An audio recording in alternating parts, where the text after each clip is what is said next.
Abay kaganda naman aring ating mga cupcakes. Di ba?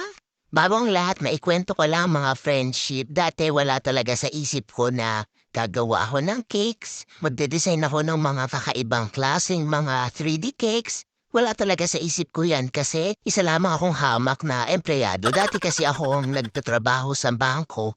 Tapos nag-resign ako and then nag-work from home kasi nga nagkaroon ako ng baby at saka nagkaroon ako ng oven, nag-try ako mag-bake ng mga cookies, brownies, yun lang talaga yun nasa isip ko.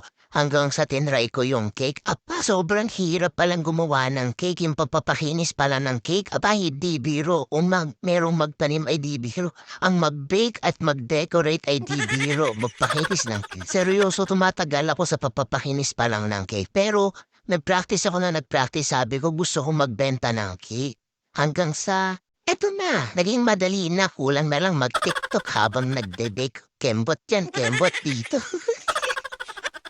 Chos, at ang maganda niyan, may income ako na nakukuha dito. Baka nga dito pa ako makakuha na pambili ko ng bahay at lupa. Charis! O diba, hindi mo akalain yung naging hobby mo lang noon, eto na, pinagkakakitaan mo na siya. Kaya yung mga kaibigan ko, yung sobrang malalapit sa akin, well, sinasabi nila sa akin na wala talaga sa itsura ko. Or hindi nila naisip din na balang araw igagawa ko ng cake. Kaya sinasabi ko naman sa kanila, huwag kayong maglala kasi ganun din naman yung nasa isip ko. Siyempre, alam ko sa trabaho ko ang ginagawa ko lang, magbilang 1 to 100, maghapon, diba, sa bangko. Nabibilang ng pera, 1 to 100, anong work mo? Ayun, magbilang 1 to 100 maghapon. So, yun yung bankero kapag ganun bankera. So, tas bigla kang magde-design ng cake, diba? So, wala talaga sa isip mo yan. Kaya maganda talaga yung sumusubukan ng mga bagay-bagay, diba? Hindi mo nalalaman, kaya mo palang gawin. So, ayan, ganun na nga yung nangyari sa akin.